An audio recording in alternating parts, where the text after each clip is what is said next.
자, 오늘은 이 광야의 여정 그 두 번째 시간입니다. 그래서 오늘 말씀 제목은 이 광야의 색깔이 들어가 있지요.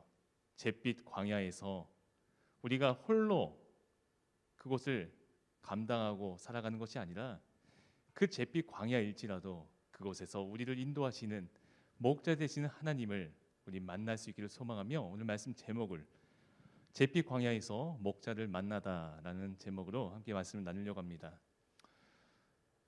여러분 창세기 12장에 보면 하나님께서 어느 날 잘 살고 있는 이 아브라함에게 찾아오십니다. 이 아브라함은 본래 아버지 데라와 함께 갈대아 우르 지역에서 살았습니다. 그런데 하나님께서 이 데라에게 약속하신 땅으로 먼저 가라라고 이 아버지 데라에게 명령하신 적이 있습니다. 그래서 이 데라는 가족들을 모두 다 이끌고 그 약속의 땅을 향하여 가던 중에 이 하란이라는 곳에 잠시 머물렀는데 이 하란이란 땅이 너무나도 좋은 거지요. 그래서 아예 그곳에 정착해서 눌러 앉게 됩니다. 그리고 데라는 그곳에서 생을 마감을 하지요. 이 아브라함도 이 아버지와 함께 그곳에서 정착해서 평생 살아갈 줄 알았습니다. 그렇게 잘 살아가던 아브라함에게 어느 날 하나님께서 찾아오시고 부르시는 거죠. 우리 창세기 12장 1절 2절 말씀을 우리 같이 함께 읽도록 하겠습니다. 여호와께서 아브라함에게 이르시되 너는 너의 고향과 친척과 아버지의 집을 떠나 내가 내게 보여줄 땅으로 가라. 내가 너로 큰 민족을 이루고 내게 복을 주어 내 이름을 창대하게 하리니 너는 복이 될지라. 하나님께서 아브라함에게 주신 이 명령, 이 약속을 자세하게 살펴보면 여러 가지 중요한 사실들이 이 안에 들어가 있는 것을 보게 됩니다. 그 중에 특별히 고향, 친척, 아버지의 집을 떠나라, 이 명령에 우리가 조금 주목해야 할 필요가 있습니다. 이 명령은 아브라함에게 지연과 혈연을 포기하라는 그런 명령과 같습니다. 고대인들에게 있어서 지연과 혈연은 어쩌면 생명줄과도 같은 거였습니다. 가족을 떠나면, 고향을 떠나면 나는 죽는다라고 여겼던 것이 그들의 삶이었습니다. 왜냐하면 평생을 고향에서 태어나서 고향에서 살아가고 고향에서 죽기 때문이죠. 그래서 이 고향을 떠나는 그 순간 나는 어떻게 될지도 모른다라는 어떤 강한 두려움 때문에 이들은 고향을 떠나는 것을 상당히 두려워합니다. 그런 상황을 생각한다면 하나님의 이러한 명령이 이 아브라함에게 있어서 얼마나 지키기 어려운 명령이었는가를 가히 생각하게 되는 거지요. 그럼에도 불구하고 아브라함은 이 과격한 하나님의 명령에 기꺼이 순종합니다. 히브리서는 이런 아브라함의 순종을 다음과 같이 실감나게 표현을 한 게 있습니다. 히브리서 11장 8절에 보면 믿음으로 아브라함은 부르심을 받았을 때에 순종하여 장래의 유업으로 받을 땅에 나아갈새 갈 바를 알지 못하고 나아갔다라고 되어 있지요. 내 앞의 상황이 어떠할지도 알지도 못한 채 나아갔다라는 겁니다. 아브라함은 하나님께서 약속하신 땅으로 가는 중에 광야를 만날 것은 분명히 알았습니다. 그런데 이 광야에서 어떤 사건들을 경험하게 될지, 어떤 일들을 만나게 될지에 대해서 전혀 알지 못한 채 그저 하나님의 명령에 순종하여 믿음으로 나아갔던 것이지요. 제게 이제 세 딸이 있습니다. 초등학생 딸 둘하고 이제 5살 된 딸이 있는데 이 세 딸들이 완전히 성향이 다릅니다. 근데 특별히 자동차를 타는 것에 대한 반응이 세 명이 다 달라요. 첫째 딸은 어렸을 때부터 울기만 하면 무조건 차를 태웠습니다. 그래서 차에 대해서 상당히 의미를 좋게 받아들입니다. 그래서 차를 타는 것을 되게 좋아해요. 그래서 차를 타고 2시간, 3시간 장거리 여행을 떠나는 것은 아무런 문제가 되지 않습니다. 근데 둘째는 어렸을 때 차를 많이 못 태웠습니다. 그래서 차를 상당히 싫어합니다. 아예 차를 타는 것 자체를 거부해버리는 거예요. 그래서 밖에 나가자, 좀 바람 좀 쐬자 하면 나 안 가. 처음으로 딱 나온 말이 바로 이 말부터 나오는 거예요. 차를 타지 않으면 갈게. 차를 타면 안 나갈 거야. 라는 거예요. 근데 또 셋째는 또 성향이 좀 달라요. 차를 타는 것까지는 좋아합니다. 그런데 어느 순간부터 이 셋째가 차를 두려워하기 시작했어요. 그래서 차 안에서 조금만 빨리 간다라고 싶으면 아빠 무서워. 조금만 천천히 가죠. 그때 속도가 시속 한 40km였거든요. 야, 더 천천히 가면 경운기를 타는 거야. 더 천천히 가면 걸어가는 것보다 느려. 그래서 그렇게 진정시키면서 차를 태웁니다. 이제 이 세 명의 취향이 다르다 보니까 가끔 거대한 난관을 만나게 되죠. 그때가 언제 명절이나 또 휴가 때 저 멀리 장거리 여행을 떠나는 거예요. 한 2시간, 3시간 차를 타야 되는 거죠. 그러면 이제 첫째는 딱 즐기면서 갑니다. 그냥 멀리 산을 보면서 그냥 좋다 하고 그냥 가는 거죠. 근데 둘째는 10분 간격으로 아빠 언제 도착해? 아빠 언제 도착해? 아빠 지금 몇 시야? 몇 분 남았어? 이걸 계속 끊임없이 반복해서 물어보는 거예요. 그러면 이제 처음에는 이제 듣죠. 듣고 그래 조금 후에 도착해. 거의 다 왔어. 이러다가 이제 얘가 이 말을 계속 반복해서 하다 보면 야 조용히 좀 해. 가만히 있어. 이제 언성이 높아지면서 그 차 안의 공기가 완전히 달라지는 거죠. 또 셋째는 제 뒤에서 아빠 좀만 천천히 가줘. 아빠 무서워. 아빠 좀만 천천히 가. 하면서 계속적으로 무섭다는 반응을 보입니다. 그렇게 저에게는 어쩌면 이 2시간, 3시간 가는 이 차를 운전해서 가는 이 여정이 광야와도 같은 여정이었어요. 어떻게 해야 될까? 중간에 차를 세워야 되나? 휴식을 취해야 되나? 중간에 그냥 여기서 자고 갈까? 가지 말까? 이런 수만 가지 생각이 들면서 와 힘들다 이렇게 여기면서 차를 운전하는 거죠. 그렇게 해서 목적지인 가나안까지 도착하게 되면 휴 이제 도착했구나 하면서 이제 모든 긴장이 풀어지고 안도의 한숨을 쉬게 되는 거죠. 여러분을 색으로 표현한다면 과연 어떤 색을 얘기할 것 같습니까? 아마 많은 사람들이 자신의 외형이나 취향이나 모습이나 삶의 방식 등을 생각하면서 나는 이런 색입니다라고 다양한 색깔들을 얘기할 겁니다. 어떤 분은 나는 힘차고 역동적이니까 빨강색입니다. 나는 마음이 늘 평안하니까 그리고 다른 사람들에게도 평안한 마음을 주니까 나는 초록색입니다. 나는 늘 낙천적이에요. 괜찮아 하면서 낙천적이니까 나는 노란색입니다. 나는 쾌활하고 사교적이고 열정적이니까 주황색입니다. 이런 다양한 색들을 얘기할 거예요. 저는 이름이 유청입니다.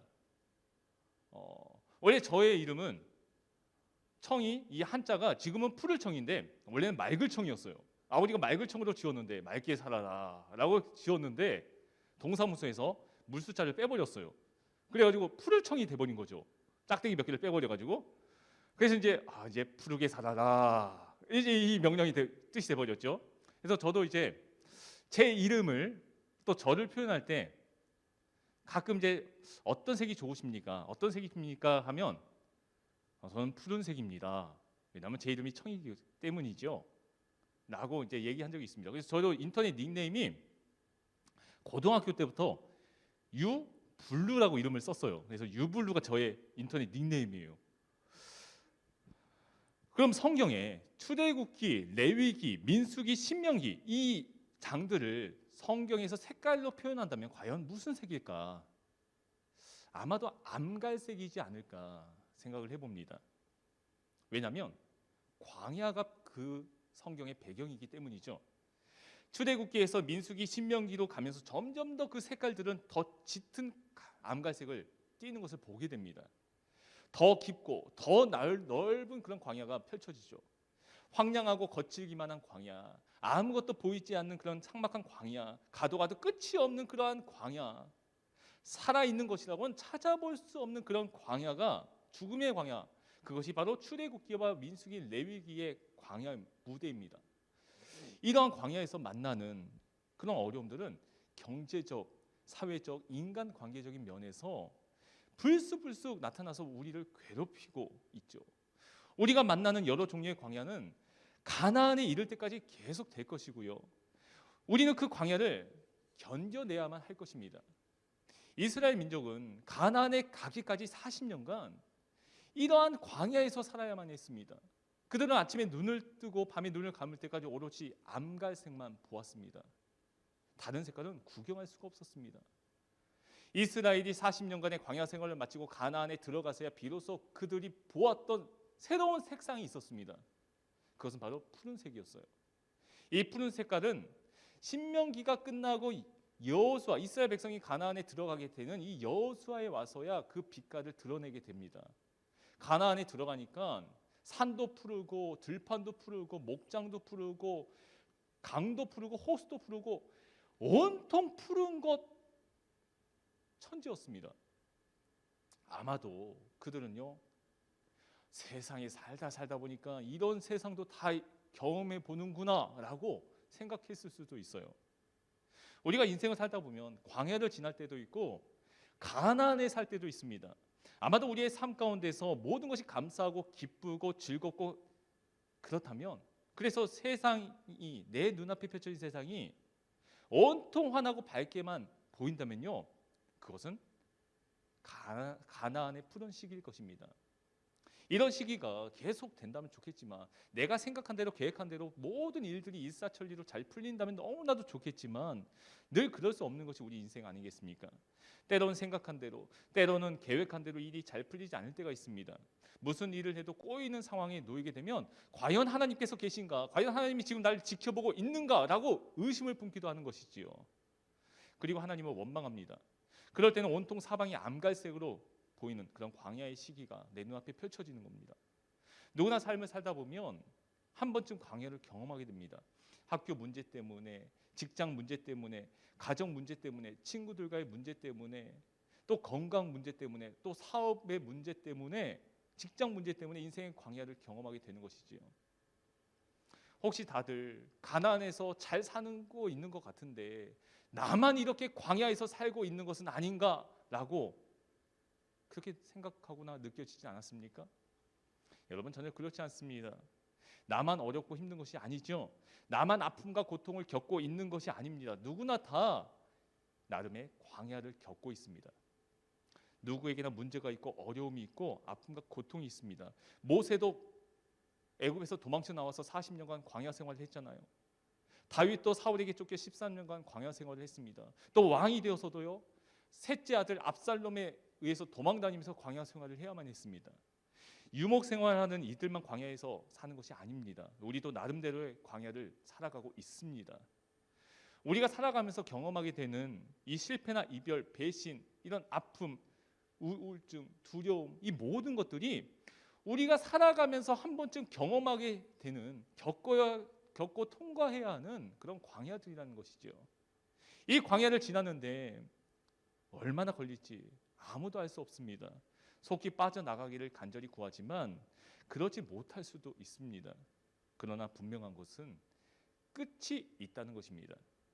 출애굽기에서 시작한 엑소도스의 여정이 레위기, 민수기, 신명기를 거쳐 여호수아에 와서야 완성되는 것처럼 우리의 광야도 끝이 있다는 것입니다. 그러기에 우리는 그 종착지인 가나안을 품고요, 희망을 가지고요, 한 걸음 한 걸음 발걸음을 내디디며 이 광야를 걸어야 하는 것입니다. 여러분, 오늘 시편 23편의 말씀을 함께 읽으면서요, 어떤 그림이 떠올랐습니까? 끝없이 펼쳐진 푸른 풀밭이 있고요, 그곳에서 한가롭게 풀을 뜯는 양들이 있고, 옆에는 잔잔하게 흐르는 시내가 있습니다. 정말로 아름다운 어떤 한 폭의 수묵화 같은 그림들이 펼쳐지는 것이죠. 그러나 시편 23편을 자세하게 살펴보면 이런 그림들만 있는 것이 아닙니다. 시편 23편 3절 말씀에 자기 이름을 위하여 의의 길로 인도하시는도다 라고 합니다. 여러분, 의의 길이란 우리가 생각하는 올바른 길이 아니고요, 양들이 다니는 길을 말합니다. 양들은 하루 종일 이 가파른 산등성이를 올라갔다 내려갔다를 반복하며 그렇게 살아갑니다. 잘못해서 이 굴러 떨어지기라도 한다면 다치거나 심하면 죽을 수도 있습니다. 그렇기 때문에 이 목자들은 안전하게 이 양들을 지키기 위해서 지그재그 형태로 똑바로 나 있는 길로 이 양들을 안내합니다. 인도하는 것이지요. 그렇게 조심조심해서 길을 가지만 저기 까마득한 절벽이 또 나오기도 합니다. 그곳으로 가게 되면 죽을 수 있는 것이죠. 그래서 성경에 내가 사망의 음침한 골짜기로 다닐지라도 목자가 인도하기에 나는 안전할 수 있습니다 라고 고백하는 것입니다. 겨우 양들은 풀밭에 와서 풀을 뜯는데 누군가 또 양들을 노려보고 있습니다. 지켜보고 있습니다. 바로 사나운 늑대와 맹수들이죠. 주위를 어슬렁거리면서 이 양들을 호시탐탐 노려봅니다. 그래서 양들은요, 풀을 뜯고는 있지만 계속적으로 자기를 살펴보는 이 맹수들로 인해서 편하게 먹을 수가 없는 것입니다. 양들이 하루 종일 꼴을 찾아서 이 험한 산길을 헤매다가 우리로 돌아오면 이 목자는 양들에게 기름을 발라서 이 양들의 몸 혹시나 상하진 않았는지 다치진 않았는지 살펴보면서 그것을 치료해 주는 것이죠. 여러분, 이쯤 되면요, 어떤 그림이 생각납니까? 좀 그림이 달라지는 것이죠. 시편 23편 그림에는 푸른 초장과 잔잔한 물가만 있는 것이 아니라 험한 산과 가파른 계곡과 사망의 음침한 그런 골짜기, 맹수들, 이런 것들을 함께 그려 넣어야 합니다. 우리가 뉴질랜드 또 가까이 있는 이 대관령의 목장들을 보면요, 저 넓게 펼쳐진 대평원이 있습니다. 그래서 아주 평안하게 풀을 뜯고 있는 그런 양들을 볼 수가 있죠. 저 푸른 초원 위에 그림 같은 집을 짓고 사는 그런 양들이 이 여기에 나오는 양들이 아닌 겁니다. 모세는 미디안 광야에서요, 양을 쳤어요. 아브라함도 브엘세바에서 양을 쳤습니다. 다윗 역시도 유대 광야의 경계 지역인 이 베들레헴에서 양을 쳤습니다. 목동이었던 다윗은 황량한 광야에서 또 양을 친 거예요. 지금도 이스라엘에 가면 나무 한 폭이 자라지 않는 그런 척박한 환경 속에서 험한 산에서 이 양을 치는 모습들을 보게 됩니다. 특히 여리고에서 예루살렘으로 가는 그 주변 지역이 이 황량한 유대 광야인데 지금도 그곳에는 이 양들을 치는 베두인들을 볼 수 있습니다. 이 뉴질랜드 같이 끝없이 펼쳐진 대평원에서 양들을 키우기 때문에 이 뉴질랜드는 이곳저곳을 이 양들이 돌아다닐 필요가 없습니다. 이 양들은 또 사망의 음침한 골짜기를 만나지도 않습니다. 맹수 때문에 두려워할 필요도 없습니다. 왜냐하면 그 울타리들이 자신을 지켜주기 때문이죠. 그러나 시편 23편에 나오는 양들은 전혀 그렇지 않습니다. 이 양들은 척박한 광야에 사는 양들입니다. 시편 23편 1절에 여호와는 나의 목자시니 내가 부족함이 없으리로다. 여러분, 이 고백은요, 끝없이 펼쳐진 초원에서 부르는 노래가 아니라 황량하고 삭막하기만 한 암갈색 광야에서 부르는 그런 노래입니다. 잔잔하고 아름다운 갈릴리 호숫가가 아니라 유대 광야에서 부르는 노래라는 것입니다. 시편 23편에 나오는 양들은 뜨거운 태양을 피할 그늘 하나 존재하지 않는 그러한 척박한 환경 가운데서 살아가는 거죠. 때론 험한 산길을 지나기도 합니다. 사망의 음침한 골짜기를 만나기도 합니다. 생명의 위협을 당하기도 하고요. 상처받고 병들어 치료받아야도 합니다. 종종 길을 잃어버리기도 하는 것이죠. 하지만 그런 광야에 살면서 이렇게 노래를 부르는 겁니다. 우리 시편 23편 1절 2절 말씀을 같이 한번 읽어보겠습니다. 여호와는 나의 목자시니 내게 부족함이 없으리로다. 그가 나를 푸른 풀밭에 누이시며 쉴 만한 물가로 인도하시는도다. 양들은 광야에 삽니다. 그런데 양이 할 수 있는 것이라고는 아무것도 없습니다. 정말 혼자서 스스로 할 수 있는 것이 하나도 없다고 합니다. 자기가 먹을 이 풀조차도 찾지 못합니다. 길을 잘 못 찾고요. 다른 동물들과 맞서 싸울 수도 없습니다. 심지어 잘 도망가지도 못한다고 해요. 스스로 살아갈 수 있는 그런 능력이 하나도 없는 것이 이 양이에요. 그래서 어떤 동물학자들은 하나님이 만드신 것 가운데 인간이 돌봐주지 않으면 어쩌면 지구상에서 가장 먼저 사라졌을 피조물 중에 하나로 이 양을 꼽기도 했었습니다. 우리가 생각하기에 양에게는 하나부터 열까지 모든 것이 문제투성인 것 같습니다. 그런데 그들은 아무 문제 없이 광야에서 잘 살아가고 있어요. 어떻게 아무것도 자기 혼자 할 수 없는 이런 양들이 그 험한 광야에서 살아갈 수 있는 것일까? 여러분, 바로 목자 때문이죠. 목자만 있으면 모든 문제가 해결됩니다. 목자가 100% 다 책임져 주기 때문입니다. 그렇기 때문에 그들은 광야에 살아도 여호와는 나의 목자시니 내가 부족함이 없으리로다 라고 고백할 수 있는 것입니다. 성경에서 죄성을 가진 인간을 규정하는 단어가 있습니다. 표현이 있는데 그것은 바로 양입니다. 이 양의 특징은 각기 제 길로 가는 것입니다. 이사야 53장 6절 말씀에 우리는 다 양 같아서 그릇 행하여 각기 제 길로 갔거늘 이라고 합니다. 이걸 세번역 성경에서 보면요, 우리는 모두 양처럼 길을 잃고 각기 제 갈 길로 흩어졌으나 이렇게 얘기하죠. 우리는 모두 다 양이라는 것입니다. 부자든 가난한 자든 건강하든 건강하지 않든 많이 배웠든 많이 배우지 않았든 간에 모두 다 똑같은 양이라는 것입니다. 그냥 있으면 아무 곳이나 마구 갈 수밖에 없는, 그래서 그곳이 낭떠러지인지도 모른 채 길을 가다가 그만 사망의 음침한 골짜기로 떨어져 죽고 마는 것이죠. 사나운 맹수가 있는 곳은 가지 말아야 하는데 설마 하면서 가다가 그만 맹수에게 물려 죽고 마는 것입니다. 우리는 누구나 예외 없이 다 내버려 두면 제 갈 길로 가는 양 같은 존재입니다. 그러기에 우리에게는 목자가 필요합니다. 풀과 물을 먹을 수 있는 곳으로 인도해 줄 목자, 사나운 맹수의 공격으로부터 상하지 않게 지켜줄 목자, 사망의 음침한 골짜기를 만날지라도 두려워하지 않는 마음을 가질 수 있는 그런 목자, 우리에게는 필요한 것입니다. 여러분, 그 목자가 누구입니까? 바로 하나님이 우리의 목자가 되십니다. 우리의 목자 되시는 하나님, 우리의 보호자가 되시는 하나님, 우리의 힘이 되시는 하나님, 우리의 능력이 되시는 하나님, 우리를 세상으로부터 안전히 지켜줄 그 하나님을 이 시간 고백할 수 있기를 원합니다. 함께 우리 찬양하겠습니다.